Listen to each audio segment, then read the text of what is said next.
आताही मी निवडणुकीच्या निमित्तानं बारामतीकरांना सांगणार आहे की बाबा मी उद्याच्या 5 वर्षाच्या करता अतिशय चांगल्या पद्धतीनं ह्या शहराचा आणि माळेगाव नगरपंचायतीचा पण कायापालट करून दाखवील.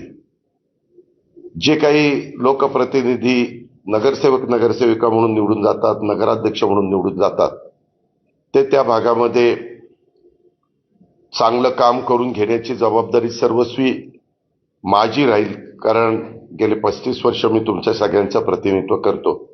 अशा सगळ्या गोष्टी मी सांगणार आहे. उद्यापासूनच फॉर्म भरायला सुरुवात होते, परंतु मी अनेकांना आज सांगितलं की बाबांनो, सोमवार मंगळवार बुधवार फॉर्म भरू नका. म्हणजे ज्यांना माझ्या बाजूने फॉर्म भरायचे त्यांना, नाहीतर म्हणाल की बघा अजित पवार तर आता ही हुकुमशाही झाली. ज्यांना माझ्या बरोबर नगरपंचायत किंवा नगरपालिकेमध्ये राहण्याची इच्छा नाही, ते स्वतंत्र विचारायचे. त्यांना प्रत्येकाला आपापला फॉर्म भरण्याचा अधिकार आहे. मग ते नगराध्यक्षाचं पद असेल किंवा नगरसेवकाचं पद असेल.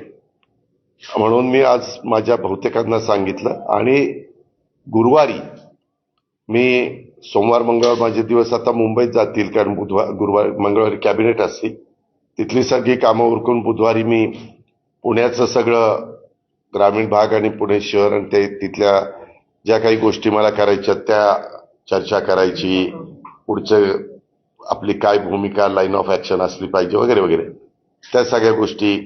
कारण मी काहींना आज मिटिंग घ्यायला लावल्यात, उद्या मिटिंग घ्यायला लावल्यात, तर तो सगळा रिपोर्ट मला येईल आणि तो बुधवारी मी ते सगळं संपील. आणि गुरुवारी मात्र मी बारामतीला सकाळी 7 वाजता राष्ट्रवादीमध्ये भवनमध्ये बसून जे माझ्यातर्फे माझ्या नेतृत्वाखाली फॉर्म भरू इच्छित आहेत त्यांच्या मुलाखती घेणार आहेत. नगराध्यक्षाचे जेवढे उमेदवार असतील त्यांच्या, फक्त नगराध्यक्षाचे जेवढे उमेदवार आहेत त्यांच्याच मुलाखती होतील आणि नंतर नगरसेवकांच्या मुलाखती होतील. त्या दुपारपर्यंत मी संपवल्यानंतर तिथं कार्यकर्ते जमणारच. नंतर माझे मी मेळावा घेईन आणि त्या मेळाव्यामध्ये साधारण काय माझं मत आहे ते मी माझ्या कार्यकर्त्यांना आणि माझ्याकडे इच्छुक असणाऱ्या सगळ्या उमेदवारांना सांगेन. आणि दुपारी 1 वाजता नगरपंचायत माळेगावच्या नगराध्यक्षांचे इच्छुक उमेदवारांची मुलाखती घेईन आणि नंतर बाकीचे प्रभाग जिथले आहेत त्यांच्या मुलाखती घेईन. 17 प्रभाग मला वाटतं तिथं आहेत. तर ते झाल्यावर त्यांचाही मेळावा घेईल. असं साधारण माझा गुरुवारचा दिवस मी ठरवलेला आहे. आणि 10 तारखेपासून फॉर्म भरायचे असले तरी रविवारचा दिवस फक्त फॉर्म भरता येणार नाही असं त्यांनी सांगितलेलं आहे निवडणूक अधिकाऱ्यांनी. म्हणजे सोमवार मंगळवार बुधवार हा माझ्या सहकाऱ्यांना ज्यांना माझ्या बाजूने फॉर्म भरायचा आहे त्यांना फॉर्म भरता येणार नाही. पण गुरुवारी झाल्यावर शुक्रवारी, शनिवारी आणि पुन्हा सोमवारी असे 3 दिवस फॉर्म भरायला राहत आहेत. आणि सोमवार मंगळवार बुधवार फॉर्मच्या बद्दलची जी माहिती लागते, बरीच वेगवेगळ्या प्रकारचे दाखले वगैरे लागतात, ते त्यांनी कलेक्ट करावेत. अशा पद्धतीनं मी साधारण निर्णय घेतलेला आहे. आणि त्या पद्धतीनं बारामतीमध्ये साधारण माझ्या माहितीप्रमाणे 41 सदस्य संख्या आहे आणि नगराध्यक्षपद हे सर्वसाधारण आहे आणि खाली 17 सदस्य संख्या आहे. नगराध्यक्षपद अनुसूचित जाती ह्या करता आहे. हे एक आपल्याला सगळ्यांना सांगायचं होतं. आणि एक झालंय, हे सगळं झाल्यावर पार अर्ज मागे घेण्याची अंतिम तारीख 25 आहे आणि 26ला चिन्ह वाटप होणार आहे. म्हणजे इतरांना पुढे 6 दिवस राहत आहेत. त्याच्यामुळे मी राज्यात पण किंवा इतर पण राजकीय पक्षाचे सगळेच जण फॉर्म भरायला सुरुवात झाली की सभा सुरू करतील. मी पण माझा प्रोग्राम चॉकआउट करतो की आम्ही पण वेगवेगळ्या भागात कुणी जायचं ते ठरवणार आहे.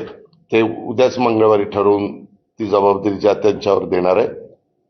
आणि आपल्या इथं साधारण 26ला अंतिम चित्र झाल्यावर 2 तारखेला मतदान आहे.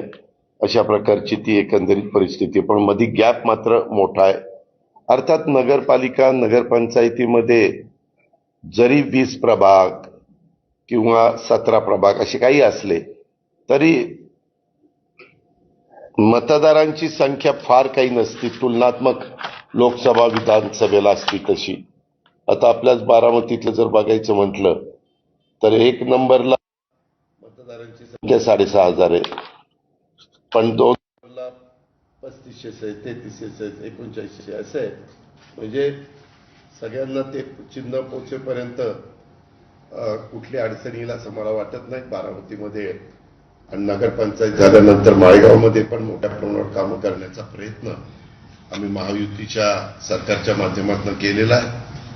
हे पत्रकार म्हणून आपण पण जाणता. आणि अजूनही आमची बरीचशी कामं पाईपलाईनमध्ये, अजूनही वेगवेगळ्या प्रकारच्या समस्या, म्हणजे सोलरवर बारामती शहरामध्ये स्ट्रीट लाईटला लागणारी जेवढी वीज लागते ते पण मी आता प्रोजेक्ट हातामध्ये घेतलेला आहे. अशा पद्धतीनं बऱ्याच गोष्टी आम्ही त्या बाबतीमध्ये करतोय. तसंच मला दुसरं एक तुम्हाला सांगायचं होतं, हे झालं येणाऱ्या निवडणुकीच्या बाबतीत. बाकीची पण जबाबदारी जेजुरीची, सासवडची, फुरसुंगी, उरळी देवाची किंवा इकडं दौंड, इंदापूर, शिरूर, खेड, म्हणजे राजगुरुनगर, चाकण, आळंदी, तळेगाव, दाभाडे, वडगाव, मावळ, लोणावळा, तिकडं भोर, तिकडं जुन्नर, आता नवीन मनसर झालंय. अशा वेगवेगळ्या निवडणुका होणार आहेत. त्याच्याबद्दल पण आम्ही सगळेजण लक्ष ठेवून, आणि राज्यात पण चाललेलं आहे तिथं पण आम्ही पण लक्ष ठेवून, आमचे मित्रपक्ष पण लक्ष ठेवून आहेत आणि समोरचे विरोधक पण लक्ष ठेवून. हे मला आपल्या सगळ्यांच्या निदर्शनास आणून द्यायचं होतं. दुसरं,